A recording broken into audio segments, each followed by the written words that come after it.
నవ్యాంధ్రప్రదేశ్ నిర్మాత, మనందరి అభిమాన నాయకుడు, భావితరాల తెలుగు ప్రజల భవిష్యత్తుని నిర్ణయించేటటువంటి నాయకుడు ఈరోజు మన బుడగట్లపాలెం గ్రామం వచ్చి ఈ కార్యక్రమానికి ఎంత పండగ వాతావరణం తీసుకొని వచ్చినటువంటి రాష్ట్ర ముఖ్యమంత్రి వర్యులు చంద్రబాబు నాయుడు గారు, వేదికను అలంకరించిన అతిరథ మహారథులు, ప్రజాప్రతినిధులు, ఇటు భారతీయ జనతా పార్టీ, జనసేన, తెలుగుదేశం నుంచి విచ్చేసినటువంటి నాయకులు, అలాగే బుడగట్లపాలెం గ్రామ సోదర సోదరిమణులు, మత్స్యకార సోదర సోదరిమణులు అందరికీ కూడా నా హృదయపూర్వకమైనటువంటి నమస్కారాలు తెలియజేసుకుంటున్నాను.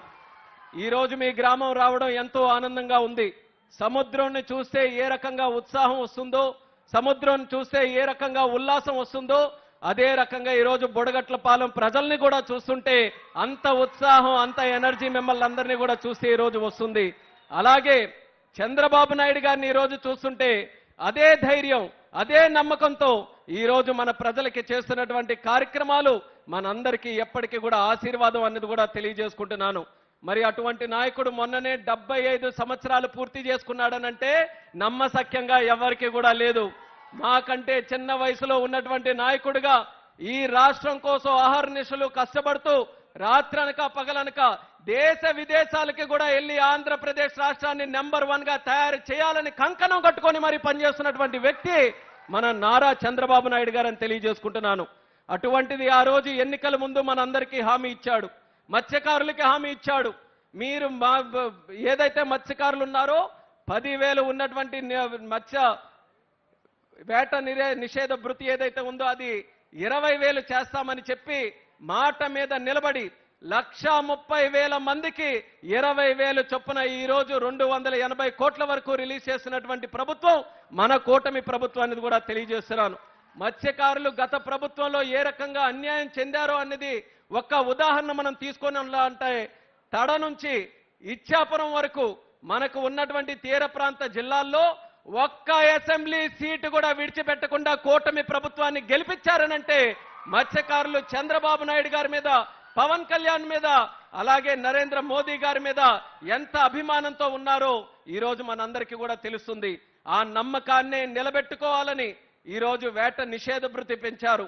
అలాగే జియో 217 ఏదైతే మత్స్యకారుల దగ్గర ఉన్నటువంటి చెరువులు లాక్కోవాలని గత ప్రభుత్వం ఒక పన్నాగం చేసిందో దాన్ని కూడా తిప్పికొడుతూ ఆ జీవోను కూడా రద్దు చేసి తిరిగి మత్స్యకారులకి వాళ్ళ హక్కులు ఇచ్చే ప్రయత్నం మన కూటమి ప్రభుత్వంలో చేసిందని తెలియజేస్తున్నాను.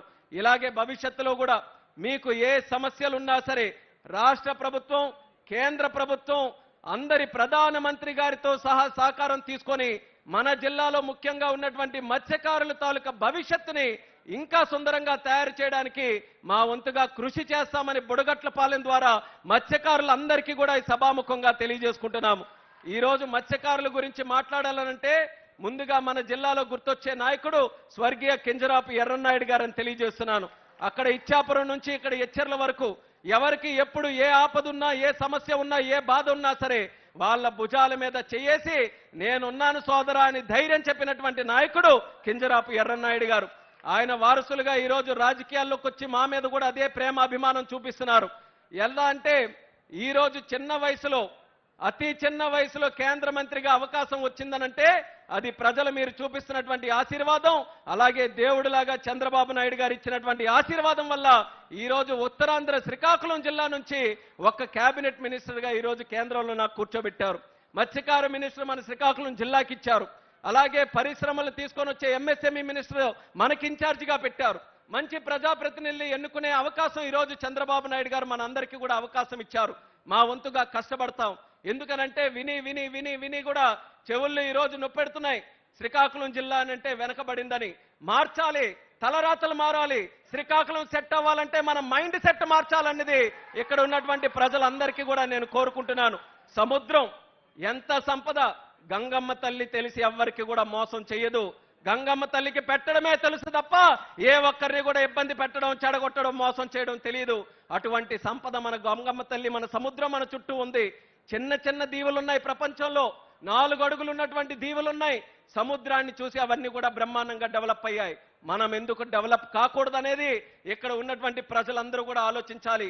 మనం ఎక్కడెక్కడికో వెళ్తున్నాం, గుజరాత్ వెళ్ళి పనిచేస్తున్నాం, చెన్నై వెళ్ళి పనిచేస్తున్నాం, వెస్ట్ బెంగాల్ వెళ్ళిపోతున్నాం. కానీ ఇక్కడే మనం పోర్టులు ఏర్పాటు చేసుకోవాలి, హార్బర్లు ఏర్పాటు చేసుకోవాలి, జట్టీలు ఏర్పాటు చేసుకోవాలి, పర్యాటక రంగం తీసుకొని రావాలి, పరిశ్రమలు తీసుకొని రావాలి.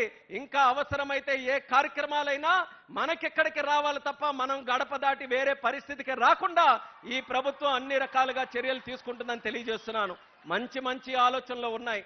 ఇప్పుడే అచ్చెన్నాయుడు గారు చెప్పారు, సుదీర్ఘమైనటువంటి తీర ప్రాంతం ఉంటే ఎన్నాళ్ళకి కూడా ఒక్క పోర్టు మనం కట్టుకోలేకపోయాం. కానీ ఈరోజు చంద్రబాబు నాయుడు గారి ఆశీస్సులతో మూలపేటలో అద్భుతమైనటువంటి పోర్టు ఒకటి పూర్తి చేయబోతున్నాం. పోర్టే కాదు, ఎయిర్పోర్ట్ కూడా మన శ్రీకాకుళం జిల్లాలో ఏర్పాటు చేయాలని ఆయన ఒక ఆలోచనతో మాకు దిశ నిర్దేశం చేశారు. భవిష్యత్తులో జిల్లాలో ఒక ఎయిర్పోర్ట్ కూడా నిర్మిస్తామని ఈ సభాముఖంగా మీ అందరికీ తెలియజేస్తున్నాం. మిగిలినటువంటిది ఇక్కడ హార్బర్ కానీ, అలాగే మనకి కళింగపట్నం, పెద్దగనగల్లపేట, మన బారువ, మన మంచినీళ్ళపేట, భావనపాడు, అక్కడ కూడా హార్బర్లు జట్టీలు పెట్టాలని కేంద్ర ప్రభుత్వం తాలూకా సహకారం తీసుకొని కార్యక్రమాలు చేస్తున్నాం. అలాగే మీకు తీర ప్రాంతం నుంచి కోస్టల్ కారిడార్ ఒక హైవే పెట్టి మత్స్యకారులకి వాళ్ళు పెట్టుకునే చిన్న చిన్న పరిశ్రమలు కూడా ఊతమివ్వాలని చెప్పి ఒక ప్రత్యేక బీచ్ కారిడార్ కూడా చంద్రబాబు నాయుడు గారు ఆలోచించి భవిష్యత్తులో చేయబోతున్నారు. అలాగే ఇక్కడ ఉన్న ప్రజలకే చేయడం కాదు, ఎక్కడెక్కడ ఉన్న వాళ్ళందరూ కూడా ఈ తీర ప్రాంతం ఆహ్లాదకరమైనటువంటి ప్రాంతం చూడడానికి, టూరిజంను కూడా డెవలప్ చేయడానికి ఇక్కడ హోటల్స్ పెట్టడం, సర్వీస్ ఇండస్ట్రీ పెట్టడం, అది కూడా ఈరోజు చంద్రబాబు నాయుడు గారు ప్రోత్సహిస్తున్నారు. ఆయన చేస్తారు, నిధులు ఇస్తారు, కార్యక్రమాలు చేస్తారు, అవి ముందుకు నడిపించమని మా అందరికీ కూడా చెప్తారు. కానీ అవి సక్సెస్ఫుల్ గా విజయవంతం కావాలనంటే ఇక్కడ స్థానికంగా ఉన్నటువంటి ప్రజలు మీరందరూ కూడా సహకరిస్తేనే తప్ప ఏ ఒక్క కార్యక్రమం కూడా మనం చేయలేం. అందుకనే మళ్ళీ మీ ద్వారా జిల్లా ప్రజలందరికీ కూడా కోరుకుంటున్నాను, గత ఇన్ని అవకాశాలు ఉన్నటువంటి శ్రీకాకుళం జిల్లా ఏం తక్కువ మన జిల్లాకి? తీర ప్రాంతం ఉంది, గిరిజన కొండల ప్రాంతం ఉంది, గనులు ఉన్నాయి, అలాగే బ్రహ్మాండమైనటువంటి నదులు ఉన్నాయి. అన్నిటికంటే లాయల్ గా కష్టపడినటువంటి వ్యక్తులు ఎక్కడ ఉన్నారనంటే అది మన శ్రీకాకుళం జిల్లాలోనే ఉన్నారు. ఇన్ని వనరులు మనం పెట్టుకొని ఇంకెవరో దగ్గరికి వెళ్ళి పని కోసం చేయి చాపడం అనేది న్యాయంగా ఉందా అని మీకే నేను అడుగుతున్నాను. అన్యాయం అనిపిస్తే మీరు కూడా ప్రపంచం మొత్తం తిరిగి ఉన్నారు, ఎక్కడికొక్కడికో వెళ్ళి పనిచేస్తూ ఉన్నారు. గుజరాత్లో ఉన్న పోర్టుల దగ్గర పనిచేశారు, మంచి మంచి అవకాశాలు అక్కడ చూశారు. ఆ అవకాశాలు ఇక్కడ ఎందుకు పెట్టకూడదు? మీరెందుకు పెట్టకూడదు?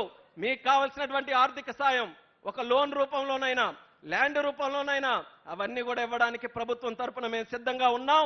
మీరు మంచి ఆలోచనలతో, ముఖ్యంగా యువకులు ఎవరైతే ఉన్నారో ఈ జిల్లా రూపురేఖలు మార్చడానికి మీరందరూ కూడా ముందుకు రండని మరొక్కసారి మీ అందరికీ కూడా పిలుపునిస్తున్నాను. శ్రీకాకుళం జిల్లా నుంచి వలసలు వెళ్ళడం కాదు, పని వెతుక్కొని వలసలు వచ్చే జిల్లాగా ఇక్కడికి తయారు చేయడానికి అందరం కూడా కంకణబద్దులై కృషి చేద్దాం. ఈరోజు ఒక మంచి అవకాశం కేంద్ర మంత్రిగా నాకుంది, ప్రధానమంత్రి గారి ఆశీర్వాదం ఉంది, చంద్రబాబు నాయుడు గారి తాలూకు ఆశీర్వాదం ఉంది. మనం చేయాల్సింది ఆలోచించాలి. మంచి ఆలోచనలు వాళ్ళు ముందుకు పెడితే సహకారం మనకు వస్తుంది. మనం జిల్లాలో మంచి మంచి కార్యక్రమాలు చేయొచ్చు.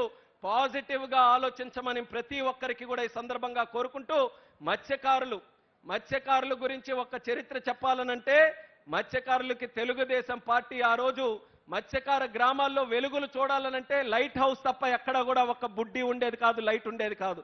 అటువంటిది మత్స్యకార గ్రామాల్లో ఇంటింటిలో కూడా వెలుగులు నింపినటువంటిది తెలుగుదేశం పార్టీ ప్రభుత్వం. దానికి కూడా చరిత్ర తీస్తే మొట్టమొదట పునాది వేసింది స్వర్గీయ నందమూరి తారక రామారావు గారని కూడా తెలియజేస్తున్నాను. ఇసుక దెబ్బలుగా ఉన్నటువంటి మత్స్యకార గ్రామాల్లో వెలుగులు తీసుకొని వచ్చారు. అంచెలంచెలుగా మన తెలుగుదేశం పార్టీ కూటమి ప్రభుత్వం చేసినటువంటి కార్యక్రమాలతో ఆ వెలుగులు ఇంటి నుంచి మీ గుండెల వరకు కూడా తీసుకొని వచ్చాం. గతంలో ఆ వెలుగులన్నీ కూడా ఆపే ప్రయత్నం చేశారు. మళ్ళీ చంద్రబాబు నాయుడు గారు మత్స్యకారులందరినీ కూడా మళ్ళీ జీవం పోయాలి, మత్స్యకార గ్రామాలు మళ్ళీ వెలుగులోకి తీసుకొని రావాలని ఈరోజు బ్రహ్మాండంగా కార్యక్రమాలు చేస్తున్నారు. ఆయనకి భగవంతుడు మరి 10 కాలాల పాటు కూడా అటువంటి ఆయురారోగ్యాలతో మన అందరికీ కూడా మంచి సంకల్పంతో ముందుకు నడిపించేటటువంటి శక్తిని ఆయనకి ఇవ్వాలని, ఆయన ఆలోచన ప్రతి ఒక్కటి కూడా సక్సెస్ఫుల్ గా కావాలని ఆ భగవంతుడికి, గంగమ్మ తల్లికి కోరుకుంటూ బుడగట్లపాలెం ప్రజలు ఆంక్షలు తెలియజేసుకుంటున్నాను. ఈ కార్యక్రమం మత్స్యకార గ్రామాలనంటే 1000 గ్రామాలు ఉన్నాయి. ఇచ్చాపురం నుంచి చూసుకుంటే ఈ ప్రోగ్రాం ఎక్కడైనా పెట్టొచ్చు, కానీ ఆయన గుండెల్లో ఒకే ఒక పేరు వచ్చింది, బుడగట్లపాలెంలోనే పెడదాం. బుడగట్లపాలెంకి వెళ్ళి అక్కడ నుంచే మత్స్యకారులందరికీ కూడా డబ్బులు పంచుదామని ఈ ప్రాంతాన్ని ఎంచుకొని మన దగ్గరికి రావడం మన అదృష్టం అనేది మీ అందరికీ కూడా తెలియజేసుకుంటూ, ఈ ప్రేమ అభిమానం ఎల్లప్పుడూ కూడా మీరు కొనసాగించాలి. మీరు మంచి ఆలోచనలతో ముందుకు నడవాలని మరొకసారి తెలియజేసుకుంటూ మీ అందరి దగ్గర సెలవు తీసుకుంటున్నాను. జై హింద్, జై జన్మభూమి. Thank you sir. ఇప్పుడు విలేజ్ సచివాలయం secretary Rasheeda Begum Budlagatlapalem village profile present చేస్తారు.